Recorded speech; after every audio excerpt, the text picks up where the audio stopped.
At Sunday's barbecue, my son threw my steak on the ground and said, "Want meat? Go chew it at the nursing home, you useless old woman." The next day, I packed my bags and sold the house. My phone rang 28 times. He begged for forgiveness. I'm glad to have you here. Follow my story until the end and comment the city you're watching from, so I can see how far my story has reached. My name is Tatum, and I'm 69 years old. Last Sunday, my son threw my steak on the ground like I was a dog. Want meat? Go chew it at the nursing home, you useless old woman. The words hit me harder than if he'd slapped me across the face. I stood there in my own backyard, at my own barbecue, watching the piece of meat I'd been looking forward to sitting in the dirt beside my feet. Cedric stood over me, his face twisted with a cruelty I'd watched grow for years, but had always excused. His wife Jessica laughed. Actually laughed. My 2 grandchildren, 8 and 10 years old, stared at me with the same cold indifference their parents had taught them. No one moved to help me. No one said a word in my defense. I bent down slowly, my arthritic knees protesting, and picked up the steak. My hands were shaking, but not from weakness, from rage. Pure, white-hot rage that I'd been swallowing for far too long. "Cedric," I said quietly, brushing the dirt off the meat, "what did you just say to me?" He rolled his eyes, that same gesture he'd perfected as a teenager. "Oh, come on, Mom. Don't be so dramatic. It was just a joke." A joke. 20 years of being treated like hired help in my own home, and it was all just a joke to him. I looked around at the deck I'd paid to build, the pool I'd had installed for his children who barely acknowledged my existence, the brand new grill that Cedric had demanded for Father's Day, even though he'd never been a father to anyone but himself. This house. This beautiful 4-bedroom house in the suburbs that I'd worked 3 jobs to afford after his father left us. I'd given everything to make sure Cedric had what other kids had. Private school, sports equipment, college tuition I couldn't afford.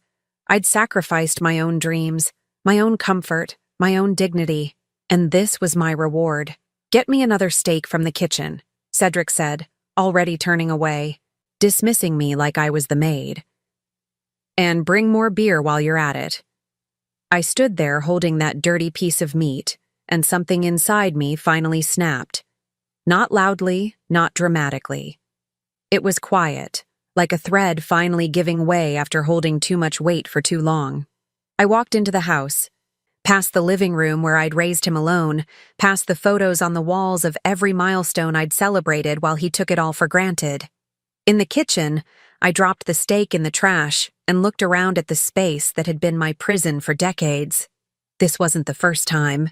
It wasn't even the worst time. Last month, Cedric had borrowed my credit card and charged $800 in golf equipment without asking. When I confronted him, he'd told me I was being selfish, that I should be grateful he still visited his crazy old mother. 6 months ago, he'd moved his family into my house temporarily, while they looked for a new place. That was after they'd been evicted from their apartment for non-payment of rent. Jessica had immediately started rearranging my furniture, throwing away my things, treating me like a guest in my own home.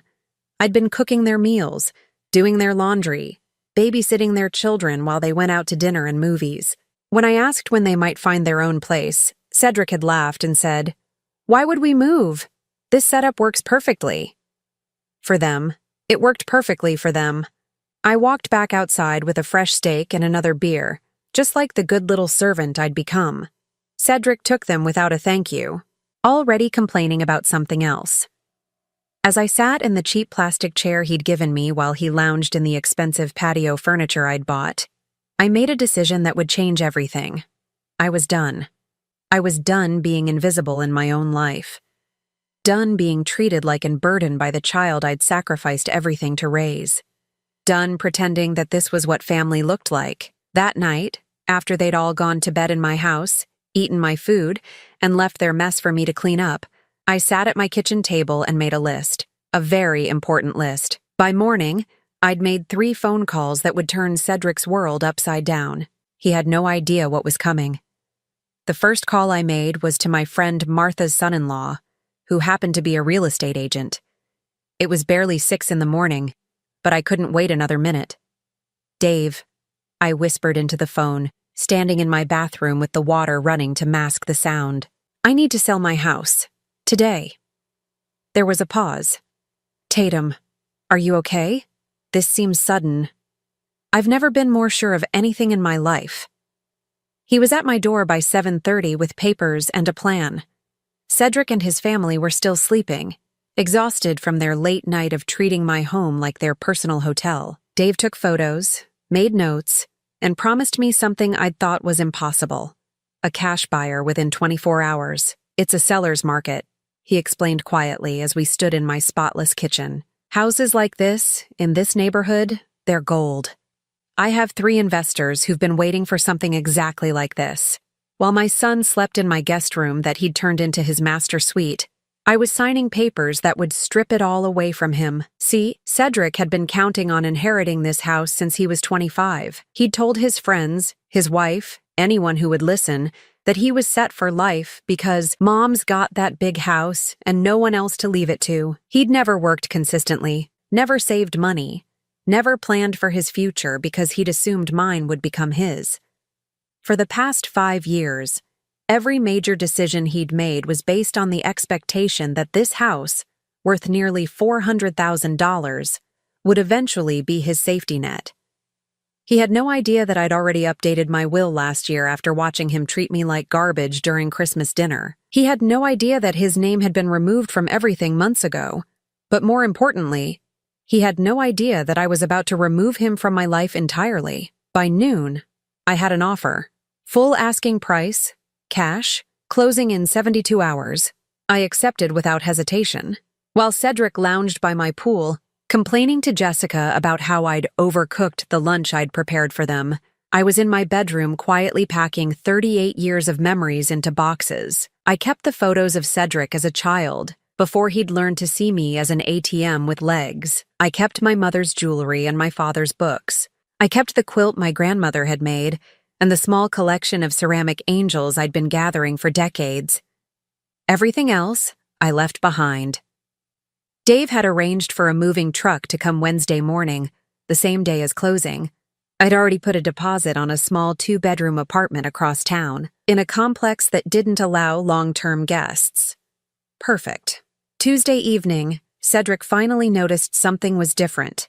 "Mom," he called from the living room where he was sprawled across my couch, eating my food and watching my television. "There's some weird paperwork on the kitchen counter." My heart pounded, but my voice stayed steady.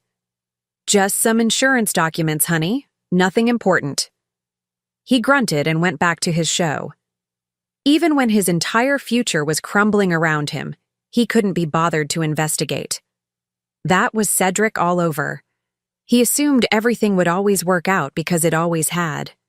Because I'd always made sure it did. Wednesday morning came like Christmas morning in reverse. The moving truck arrived at 8. By the time Cedric stumbled out of bed at 10:30, most of my belongings were already loaded. "What the hell is going on?" he demanded, standing in my emptying living room in his underwear and yesterday's t-shirt. "I'm moving," I said simply, wrapping my last ceramic angel in bubble wrap. "Moving? What do you mean moving? Moving where?" "To my new apartment." The color drained from his face. "Apartment? Mom, you can't move to an apartment. What about the house? What about us?" "The house is sold. Closing is in 2 hours." I'll never forget the look on his face. Pure panic, like a child who'd just been told Santa Claus wasn't real, which, in a way, he had been. "Sold? You can't sell the house. We live here." "You live here," I corrected him, taping up the last box. "I've been imprisoned here." Jessica appeared in the doorway, her face already calculating. "Tatum, let's talk about this reasonably. You're obviously upset about something. We can work this out." For 20 years, Cedric had been training for this moment without knowing it. Every time he'd taken my kindness for weakness, every time he'd pushed my boundaries and found no resistance, he'd been building toward this day when he'd finally pushed too far. He just never imagined I might push back. "The new owners will be here at noon," I said, handing my keys to Dave. "I suggest you start packing." My new apartment felt like a sanctuary. 2 bedrooms, a small balcony overlooking a garden, and complete silence. No one demanding meals, no one leaving messes for me to clean, no one treating me like I was invisible. For the first time in 20 years, I ate dinner when I was hungry, not when someone else expected it served. The phone started ringing at 6:47 p.m. I watched Cedric's name flash on the screen and felt nothing. Not guilt, not sadness, not even anger anymore. Just peace. I let it go to voicemail. Call number 2 came 15 minutes later. Then another. By bedtime, he'd called 8 times. I slept better than I had in years. Thursday morning brought a fresh wave of desperation. My phone buzzed constantly. When I finally checked, there were 12 missed calls and 7 voicemails. "Mom, call me back. We need to talk about this craziness." That was the first one, still trying to sound like he was in control. By the 5th message, his tone had changed. "Mom, please, the new people want us out by tomorrow. Where are we supposed to go?" The 8th message was Jessica, her voice syrupy sweet. "Tatum, honey, I think there's been a misunderstanding. You know we love you. Call us back so we can fix this." I deleted them all without listening to the rest. While Cedric was having his breakdown, I was discovering something wonderful. My new neighbors actually saw me as a person. Mrs. Chen from next door brought me homemade cookies and asked about my life, my interests, my thoughts. When's the last time anyone had cared about my thoughts? Mr. Rodriguez from downstairs helped me hang pictures and insisted I call him Roberto. "You remind me of my mother," he said with genuine warmth. "Strong women who raised good families deserve respect." If only he knew how wrong he was about the good family part. Friday brought calls 13 through 20. Cedric's messages were getting increasingly frantic. "Mom, they called the police. They're treating us like squatters. You can't do this to your own son. We had to sleep in the car last night. The kids are scared. How could you do this to your grandchildren? Fine. You want an apology? I'm sorry, okay? I'm sorry for whatever I did wrong. Just help us." But here's what Cedric still didn't understand. This wasn't about an apology. This was about 20 years of systematic disrespect. You can't fix that with a phone call and some panic-induced remorse. Saturday evening, I was watering the small herb garden I'd started on my balcony when Mrs. Chen knocked on my door. "Tatum, dear, there's a young man downstairs asking for you. He seems upset." Through my window, I could see Cedric pacing in the parking lot.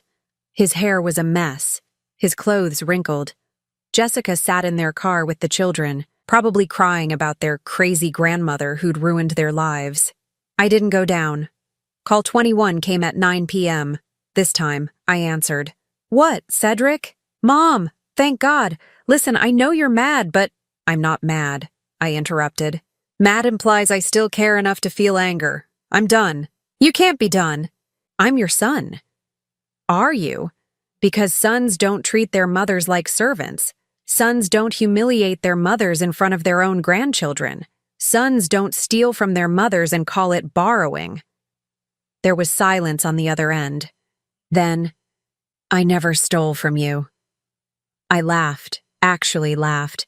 "Cedric, you've been stealing from me for 20 years. My dignity, my peace, my self-respect. The credit card was just the cherry on top. Where are we supposed to live? That's not my problem anymore." I hung up and turned off my phone. Sunday morning, I woke up to someone pounding on my door.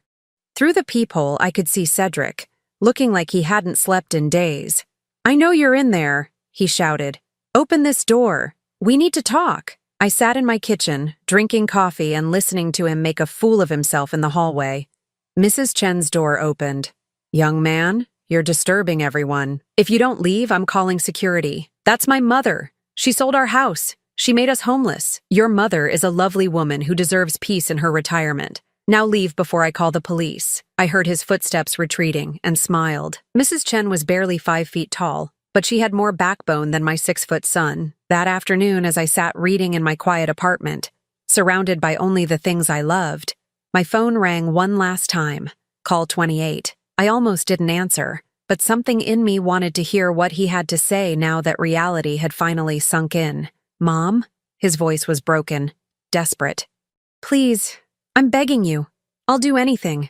I'll change. I'll be better. Just, please help us." "Cedric," I said softly. You had 38 years to be better. You chose to be worse every single day. That's not fair. I made mistakes, but I can fix them. No, I said, looking out at my little garden where tomatoes were already starting to grow. Some things can't be fixed. Some things are too broken to repair. The silence stretched between us. Finally, he whispered, "So that's it? You're just going to abandon your family?" "I'm not abandoning my family," I replied. "I'm finally putting myself first, something you never taught me to do." As I hung up for the last time, I realized something that should have terrified me but didn't. I had no idea what Cedric would do next, and for the first time in decades, I didn't care. 3 weeks of blissful silence ended on a Tuesday morning when I found Cedric and Jessica sitting in the lobby of my building, waiting for me to come back from my morning walk. They looked terrible. Cedric had lost weight, his face gaunt and stubbled. Jessica's usually perfect makeup was smudged, her designer clothes wrinkled. They'd clearly been sleeping in their car. "Hello, Cedric," I said calmly, not breaking stride as I headed for the elevator. "Mom, wait!" He jumped up, blocking my path. "We need to talk." "No, we don't." Jessica stood too, her voice taking on that manipulative tone I knew so well. "Tatum, the children miss their grandmother. This has gone on long enough." I looked at her, this woman who'd laughed when my son threw meat at me like I was a dog. "Where are my grandchildren now, Jessica?" She shifted uncomfortably. "They're staying with friends." "You mean you dumped them on other people because you're homeless?" I stepped around them toward the elevator. Interesting parenting choice. Cedric followed me. "Mom, please, just 5 minutes." "Let us explain." Against my better judgment, I stopped. Maybe it was curiosity. Maybe I wanted to see just how far they'd fallen. "Fine, 5 minutes. But not up in my apartment. We can talk right here." We sat in the lobby's small seating area. Through the windows, I could see my herb garden thriving on the balcony. Cherry tomatoes, basil, oregano. I'd been learning to cook for one, and it was surprisingly enjoyable. "First," Cedric began, "I want to apologize for what I said at the barbecue. That was wrong." "What else?" I asked. He blinked. "What do you mean?" "I mean, what else are you apologizing for? Because if you think this is about one comment at one barbecue, you haven't learned anything." Jessica jumped in. "Tatum, we know we took you for granted sometimes." "Sometimes?" I laughed. "Jessica, you moved into my house and immediately started throwing away my belongings. You told your children to call me the maid as a joke. You ate my food, used my utilities, and complained when I asked you to clean up after yourselves." Her face flushed red. "That's not how it happened. Isn't it? Cedric, remember last Christmas when you borrowed my credit card to buy presents? $800 I couldn't afford because I was already supporting 4 extra people in my house?" Cedric looked uncomfortable. "I paid you back." "No, you didn't. You promised to pay me back. There's a difference." I leaned back in my chair, feeling surprisingly calm. "Let me guess why you're really here. You need money. You need a place to stay. You need your old mom to bail you out one more time." They exchanged glances. "Bingo. We just need a little help getting back on our feet," Cedric said. "Maybe you could, I don't know, take out a loan against your new place? Or," Jessica added quickly, "you could ask the people who bought the house to sell it back to us. I'm sure they'd understand." I stared at them both, these two adults who'd never learned to take responsibility for their own lives. "Do you know what I did with the money from selling the house?" Their eyes lit up with greed. They thought I was about to offer them a lifeline. "I gave 1/3 of it to charity," I said, watching their faces fall. "Specifically to organizations that help elderly people who are being abused by their own families." Cedric's mouth dropped open. "You gave away my inheritance? Your inheritance?"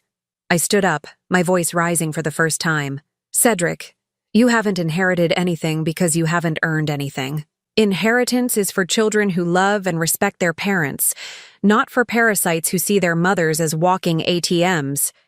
"That's our money!" Jessica shrieked, no longer bothering to hide her true nature. "We lived in that house. We were family." "You were tenants who never paid rent," I corrected. And now you're trespassing. I started walking toward the elevator, but Cedric grabbed my arm. Mom, what about the rest of the money? I shook off his grip and looked him in the eye. The rest of the money is mine. I'm 69 years old, and for the first time in my life, I'm going to spend money on myself. On what? He demanded. Travel, nice dinners, books, a comfortable retirement where no one treats me like garbage. I pressed the elevator button. Things I should have been doing for the past 20 years, instead of supporting ungrateful adults. The elevator doors opened, and I stepped inside. As they started to close, Jessica called out desperately, "What are we supposed to do?" I met her eyes as the doors slid shut. Learn to take care of yourselves. Upstairs, I made myself a cup of tea and sat on my balcony. My phone rang twice, but I didn't answer. From my second-floor window, I could see Cedric and Jessica in the parking lot, arguing. Their voices carried up, and I caught fragments of their conversation. "This is all your fault," Jessica was screaming. "You said she'd never actually do it." "She's lost her mind," Cedric shot back. "She'll come around. She has to." But I wouldn't come around. For the first time in my adult life, I was exactly where I wanted to be, doing exactly what I wanted to do. I was reading books I'd never had time for, trying recipes I'd seen on cooking shows, taking long walks without worrying about when I'd need to have dinner ready. That evening, Mrs. Chen knocked on my door with a container of homemade soup.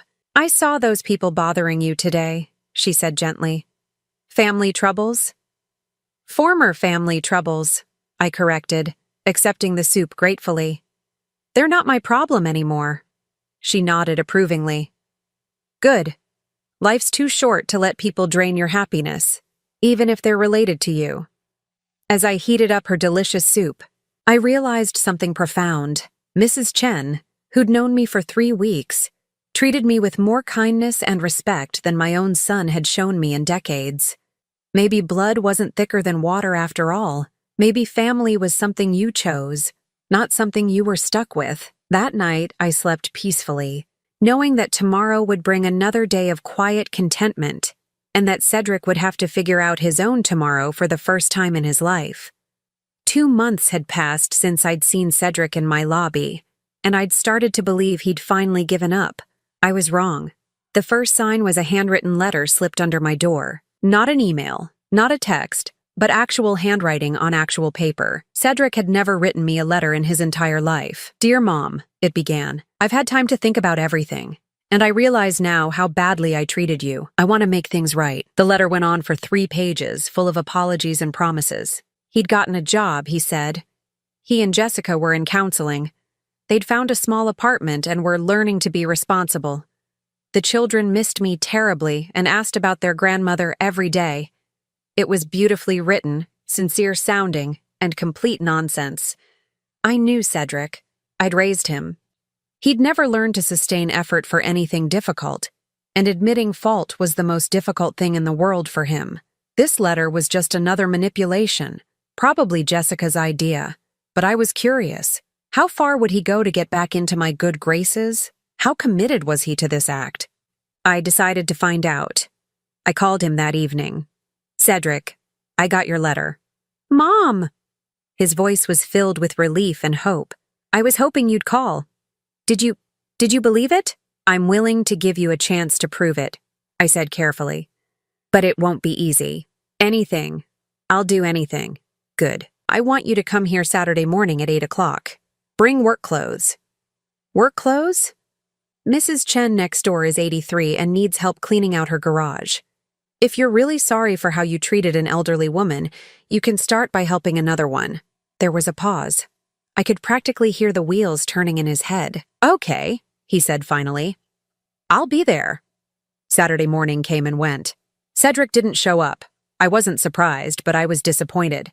Not in him, but in myself for hoping he might have actually changed. At 10:30, my phone rang. "Mom, I'm so sorry.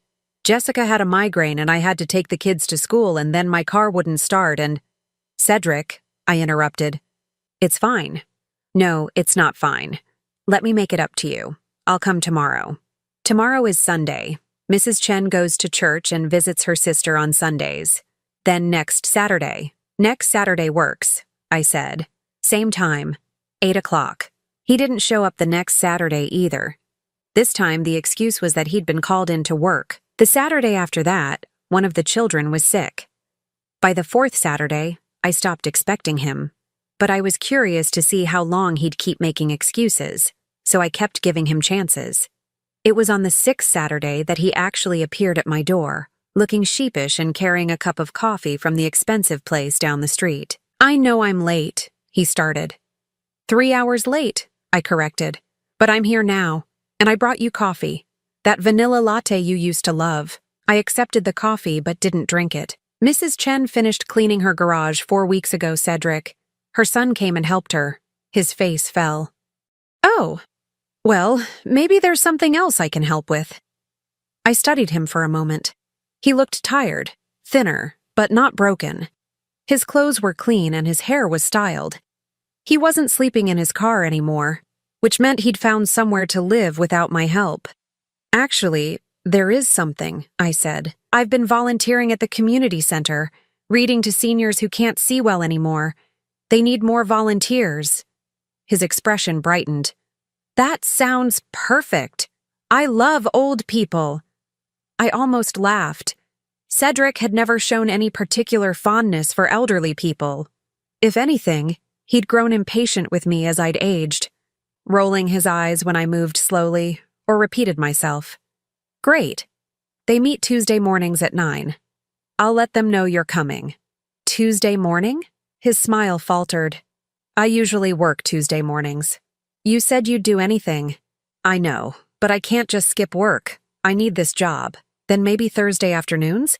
"They have a group that meets then, too. Thursday afternoons I pick up the kids from school." I nodded slowly. "What about evenings?" "They have a dinner program for isolated seniors. You could help serve meals." "Evenings are family time. Jessica thinks it's important that we eat dinner together as a family." I set down the untouched coffee. "Cedric, in the past 5 minutes, you've told me you can't volunteer Tuesday mornings, Thursday afternoons, or any evening. When exactly are you available to prove how sorry you are?" He shifted uncomfortably. "Well, I mean, weekends? I could do weekend stuff. You've missed 6 Saturday appointments. That was different. Those were emergencies."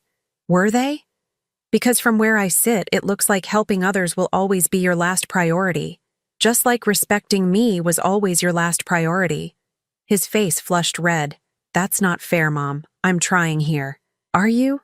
"Because trying means showing up when you say you will. Trying means making sacrifices for other people, not just expecting them to make sacrifices for you." I stood up, suddenly tired of this whole charade. "You know what, Cedric? Don't worry about the volunteering. Don't worry about proving anything to me." "What do you mean?" I looked at him, this man I'd raised who still thought the world owed him something, and felt nothing but pity. "I mean, you've already proven everything I needed to know." He left that day confused and frustrated, and I never saw him again. Not because I was hiding from him, but because he finally understood that I meant what I said. The truth was, I didn't need his apologies or his promises. I'd already found something better than his grudging attempts at respect. I'd found people who respected me naturally, without having to be begged or tested or convinced. Mrs. Chen still brought me soup twice a week. Roberto had started inviting me to his family's Sunday dinners. The seniors at the community center lit up when I walked into the room, genuinely happy to see me. For the first time in my life, I was surrounded by people who valued my presence instead of just my usefulness, and that felt like the greatest victory of all. 1 year after I left my old life behind, I found myself standing in the hospital room of someone who had become more precious to me than my own son ever was. Mrs. Chen lay in the narrow bed, looking impossibly small beneath the white sheets. At 84, she'd suffered a stroke that left her unable to care for herself. Her only son lived in Seattle and couldn't move back to help her. "I don't want to go to a nursing home," she whispered, gripping my hand with surprising strength. "I just want to go home." I looked around the sterile room, thinking about how Mrs. Chen had welcomed me with warmth from my very first day in the apartment building, how she'd brought me soup when I was sad, shared stories about her late husband over tea, and never once asked me for anything except friendship. What if you didn't have to? I said quietly. Her eyes widened. What do you mean? What if you came home with me? The idea had been forming in my mind for weeks. Ever since Mrs. Chen's stroke, my apartment had 2 bedrooms, and I'd been rattling around in there alone, sometimes talking to my plants just to hear another voice. Mrs. Chen needed someone to help her with daily tasks, and I needed someone who saw me as more than a walking checkbook. Tatum, I couldn't ask you to do that. You're not asking, I'm offering. And so, 2 weeks later, Mrs. Chen moved into my spare bedroom. I helped her with her medications, drove her to physical therapy appointments, and made sure she ate nutritious meals. In return, she filled my apartment with laughter, shared her incredible stories about immigrating to America as a young bride, and taught me to make dumplings that were better than any restaurants. It wasn't a burden, it was a blessing. The transformation in both our lives was remarkable. Mrs. Chen regained most of her strength and independence within 6 months. I discovered that caring for someone who appreciated my efforts felt completely different from being taken advantage of. Roberto's family officially adopted me as an honorary grandmother. His children called me Abuela Tatum and actually listened when I spoke, hanging on every word of the stories I told them about growing up in a different era. At the community center, I'd become the coordinator for the reading program, organizing volunteers and developing new activities. The seniors there had become my extended family, people who celebrated my birthday, asked about my health, and genuinely cared about my happiness. One evening, as Mrs. Chen and I sat on our balcony watching the sunset, she asked me something that made me pause. Do you ever miss your old life? I considered the question carefully. I miss the idea of what my old life could have been, I said finally. I miss the son I thought I had, not the one I actually raised. Any regrets? Only one, I admitted. I regret waiting so long to put myself first. That's when I noticed him. Across the street, partially hidden behind a tree, Cedric stood watching our building. He'd been showing up periodically over the past few months, never approaching, just observing. At first it had made me nervous. Now it just made me sad. Is that him? Mrs. Chen asked, following my gaze. I nodded. He still thinks I'm going to change my mind, that eventually I'll get lonely enough or guilty enough to take him back. Are you? I looked around at my life. Mrs. Chen reading a book in the chair beside me, the sound of Roberto's children playing in the courtyard below, my herb garden thriving in planters along the balcony railing. Tomorrow I would volunteer at the community center, and tomorrow evening Mrs. Chen and I would cook dinner together while she told me about her late husband's terrible jokes. No, I said with absolute certainty. I'm not. Mrs. Chen smiled. Good, because family isn't about blood, dear. It's about people who show up for each other. As if to prove her point, Roberto appeared on his balcony below us, calling up, Ladies, my wife made too much tamales again. Should I bring some up? Always, Mrs. Chen called back, laughing. I watched Cedric across the street, still lurking in the shadows, waiting for me to need him. He had no idea that I'd never been less needy in my entire life. 2 years ago, if someone had told me I'd be living with an elderly Chinese woman who wasn't related to me, having dinner with a Mexican family who'd claimed me as their own, and spending my days helping other seniors find joy in their golden years, I would have thought they were crazy. But here I was, surrounded by chosen family who loved me not for what I could give them, but for who I was. People who respected my opinions, valued my experiences, and never made me feel like a burden. Cedric finally walked away that evening, disappearing into the darkness just as the streetlights came on. I realized as I watched him go that I felt nothing. Not anger, not sadness, not even pity. He was just a stranger now, someone who'd once been important but had chosen to make himself irrelevant. Mrs. Chen reached over and patted my hand. Come on, she said. Roberto's bringing tamales, and I want to show you the photo album from my grandson's wedding. As we headed inside to our warm, welcoming home, I reflected on something profound.